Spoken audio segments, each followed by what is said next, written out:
tardera. C'est pour toi, mon ami,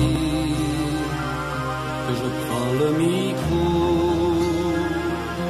pour chanter tout. Ensemble, on va examiner les Écritures, que la vérité et que la vérité vous affranchit. Le nom de Jésus est-il le nom que nous devons invoquer pour être sauvés?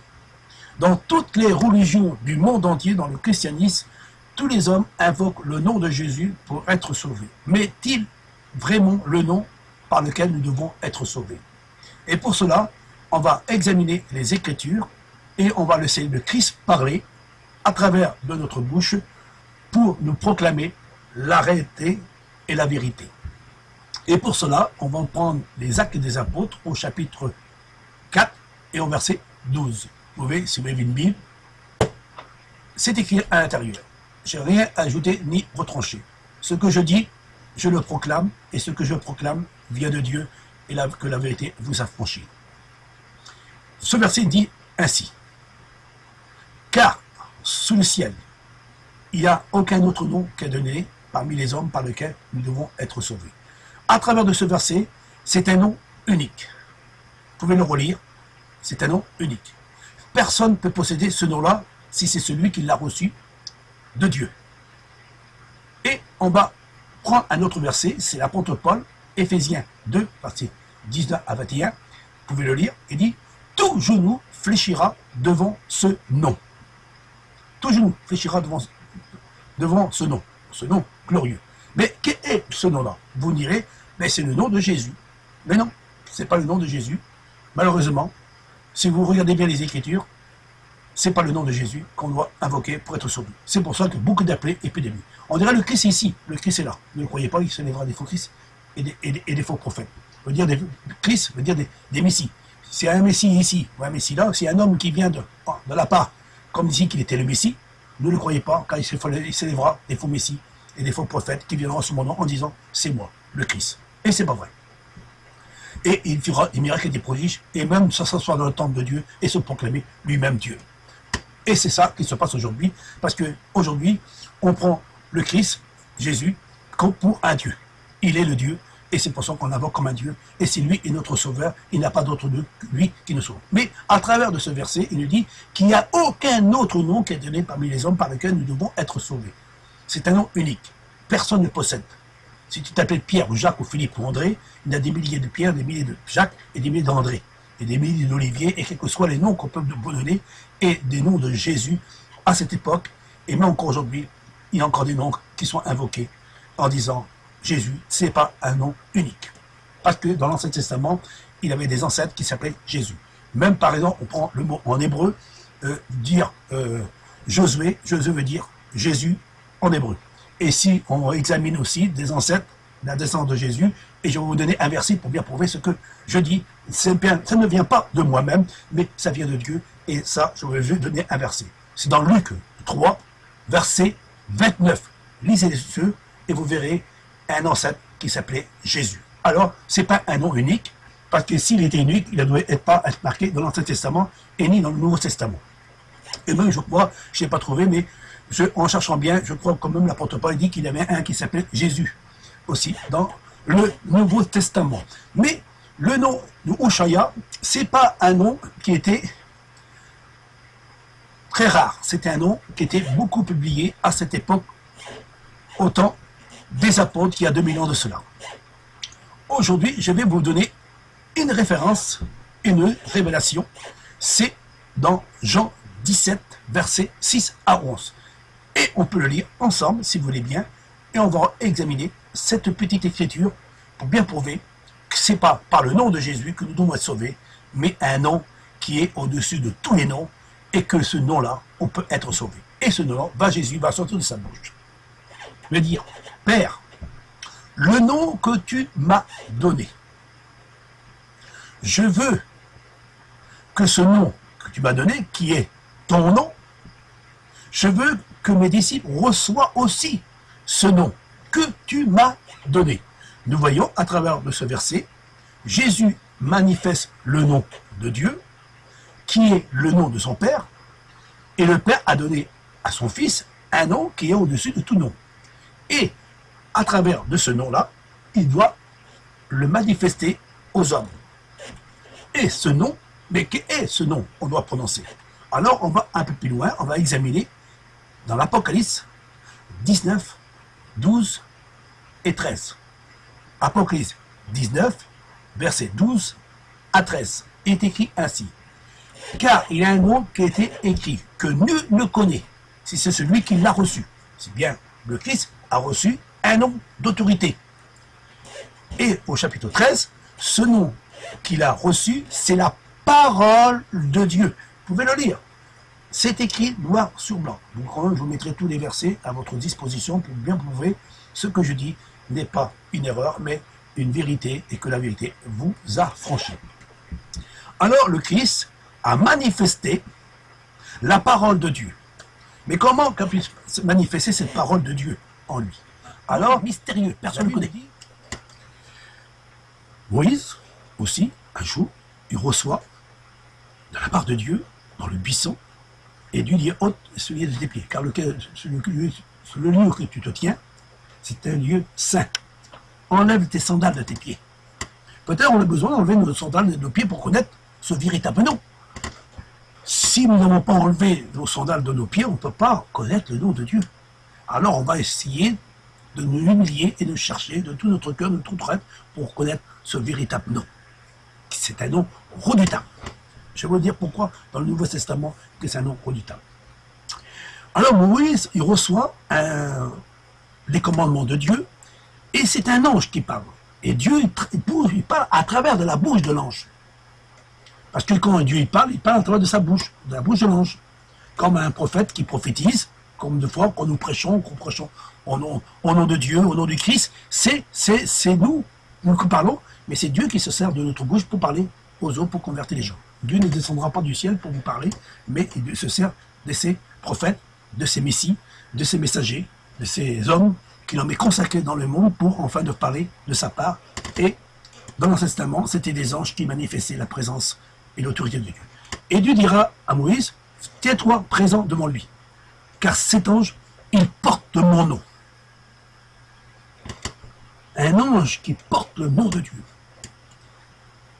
C'est pas n'importe qui cet ange-là.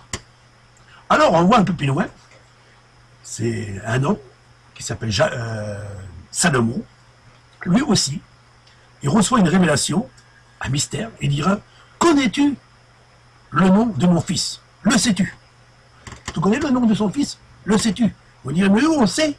Il s'appelle Jésus. On l'a su, on le sait. Ah oui, mais comment ça se fait que dans les Actes des Apôtres, il dit c'est un nom qui est au-dessus de tous les noms et que personne ne peut le posséder, ce nom. Et je vous dirai que ce nom de Jésus, il n'est pas unique. Parce qu'il dit c'est un nom unique. Même Paul dira dans un de ses épîtres, qui sera marqué aussi, il dit même les autorités, qu'ils soient riches ou pauvres, qu'importe, de la présence, dans la présence à son époque, dans sa présence à cette époque, dans son présent, et aussi dans le futur, personne possédera ce nom. Et tout genou fléchira devant ce nom puissant. Le Christ, il porte un nom puissant. A dit, tu n'as voulu ni sacrifice ni offrande, mais tu as formé un corps. Et je dis, je viens dans le livre, dans le rouleau, qui est écrit à mon sujet, pour faire ta volonté. Les paroles ont été faites chair, la parole est faite chair, la parole, elle est faite chair. Elle habite dans un corps, dans le corps du Christ.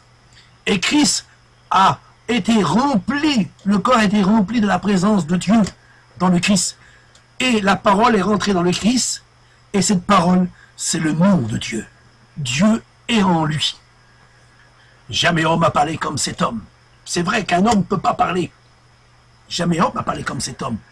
Il faut être un divin pour parler. Il faut être rempli de la présence de Dieu pour parler des choses, des mystères de Dieu. Et Christ, lui, a manifesté la puissance de Dieu. Il ne pouvait rien faire de lui-même. Il a dit, moi, je ne peux rien faire de moi-même. Je fais ce que le Père m'a demandé. Je ne fais pas mes œuvres, mais les œuvres de mon Père. Si vous ne croyez pas ce que je dis, moins de moins croyez en lui. Parce que Dieu, il est la parole. Et la parole, c'est son nom. Le nom de Dieu, on ne peut pas le connaître. C'est un mystère caché. Alors pourquoi aujourd'hui, qu'on manifeste le nom de Jésus pour être sauvé. Et en réalité, toute la Bible à travers de tous les versets, la parole divine. Christ porte la parole divine en lui. C'est par sa parole. C'est la parole de son Père. Il a invoqué la puissance et l'autorité de son Père. Quand il chassait les démons, c'est par le doigt de Dieu. Quand il ressuscitait les morts, c'est par la puissance de Dieu. Quand Christ est venu dans le monde pour proclamer l'évangile, ce n'était pas son évangile, mais c'était l'évangile de Dieu qu'il a prononcé. Et il a manifesté le nom de Dieu. Et par l'autorité que Dieu a mis dans le Christ, il veut le manifester. Et nous voyons dans Isaïe 61, il dit, le souffle du Seigneur Dieu est sur moi, car le Seigneur m'a conféré l'onction. Et dans Luc 4, verset 18, l'Esprit du Seigneur est sur moi. Jésus dit, Luc 4, verset 18, il dit, l'Esprit du Seigneur est sur moi. C'est pas son esprit, il n'est pas Dieu, lui. C'est l'Esprit de Dieu qui est en lui. Et il manifeste la puissance de Dieu. Il manifeste le nom de Dieu pour enfin que l'homme puisse être sauvé. Le message que je vous ai apporté, cette étude que je vous ai mis à votre disposition, en espérant que vous l'avez compris à travers de ce petit enseignement que je vous ai donné, en espérant que vous avez compris que ce n'est pas dans le nom de Jésus que nous devons être sauvés, mais c'est le nom de Dieu, qui est la parole de Dieu, qui est son Esprit Saint. Car nous savons que c'est à travers l'Esprit de Dieu que nous pouvons avoir la vie éternelle. Si quelqu'un est en Christ, ça veut dire si quelqu'un est oint, parce que le Christ veut dire oint d'esprit. Et le Messie, c'était des messagers de Dieu qui ont été remplis de l'Esprit de Dieu. Ils ont été oints par Dieu. Comme aujourd'hui, il peut y avoir des hommes qui ont reçu le message de Dieu et qui sont oints par Dieu et qui ont reçu la parole de Dieu et le proclamer, l'évangile.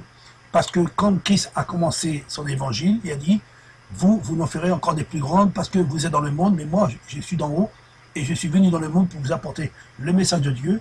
Et le nom de Dieu que j'ai reçu, je veux que vous l'avez aussi et que vous proclamez ce nom-là. Et ce n'est pas le nom de Jésus qu'on doit proclamer, mais c'est le nom de Dieu, qui est la parole de Dieu, l'évangile de Dieu.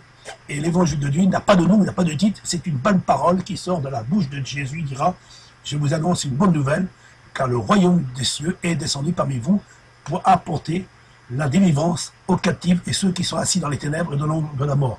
Si tu es aveugle spirituellement, si tu as besoin de lumière, si tu as besoin d'être éclairé, ben Christ, il est venu dans le monde, il est venu pour apporter la lumière. Il a dit, je suis la lumière du monde, et celui qui me suit ne marchera pas dans les ténèbres, mais il aura la lumière de la vie. La lumière de la vie, c'est la lumière. Dieu est lumière. Dieu est lumière. Et Christ a apporté la lumière de Dieu parce qu'il est le clairvoyant, celui qui éclaire les autres de la part de Dieu. Et Christ, il est venu dans le monde, il a parlé de son Père, il a manifesté la puissance de son Père. Et vous savez qu'à travers de tous les évangiles, Jésus a toujours parlé ouvertement en disant qu'il n'était pas Dieu, mais il avait un Dieu, c'était son Père, et son Père qui était notre Père, son Dieu qui était notre Dieu. C'est écrit dans la Bible, noir sur blanc, on ne peut pas ni ajouter ni retrancher, mais il faut bien sonder les Écritures, sonder la parole de Dieu pour connaître la vérité.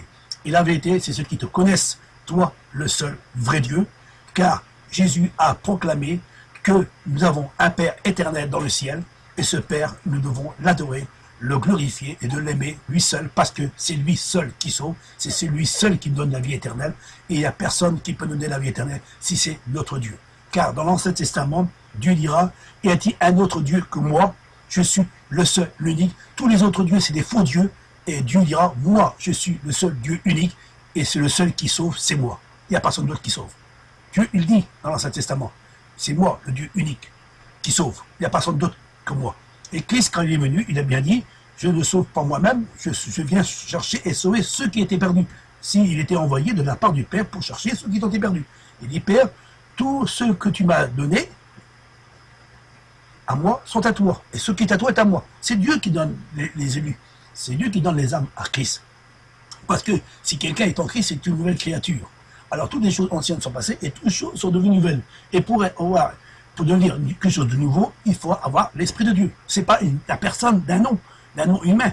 Parce que Christ, c'est le nom de Dieu, le Christ. Mais Jésus, ce n'est pas le nom de Dieu. Jésus, c'est le nom humain. Et tous les hommes ont ce nom-là. Tous les hommes portent ce nom-là. Et il n'est pas unique, ce nom-là. Alors, si vous invoquez le nom de Jésus, réfléchissez bien un instant que c'est pas par le nom de Jésus que nous sommes sauvés, mais c'est par le nom de Dieu, c'est par la personne de Dieu, par notre Père Céleste, lui seul qui peut sauver. On n'a qu'un seul sauveur, c'est Dieu, qui a envoyé Jésus-Christ pour nous donner la vie éternelle. La vie éternelle, c'est qu'ils te connaissent, toi, le seul vrai Dieu. Jésus a bien dit, avant de venir sur la croix, il a dit, le seul vrai Dieu qui nous donne la vie éternelle, c'est lui, c'est Dieu unique. Si tu crois, tu verras la gloire de Dieu se manifester sur ta vie. Il est notre Père, il est votre Père. Alors, à travers de ces bonnes paroles que je vous donne de la part du Seigneur, j'espère que ces petites études que je vous ai mis à votre disposition, examinez bien les Écritures, sondez bien les Écritures et vous verrez, ce que je dis, ce ne sont pas simplement des mots, des paroles, mais ces paroles, ce sont des paroles de Dieu, en espérant que votre cœur puisse se convertir et à connaître plus davantage, car ce ne sont pas la religion qui sauve, comme je dis assez souvent dans mes vidéos, ce ne sont pas ceux qui diront Seigneur, Seigneur, Seigneur, qui sont sauvés, mais ceux qui feront la volonté de mon Père. Jésus a bien dit, c'est pas qu'ils diront Seigneur, Seigneur, mais la volonté de mon Père. C'est mon Père à moi, votre Père à vous, si du moins, si vous ne le connaissez pas, à regarder à travers de ces vidéos que je vous mets à votre disposition, en espérant que vous compreniez ce que je dis, c'est une pure vérité, et que Dieu vous bénisse abondamment. En réponse, Simon-Pierre, tu es le Christ. Jésus lui dit alors, heureux es-tu, Simon, fils de Jonas, parce que ce ne sont pas la chair et le sang qui t'ont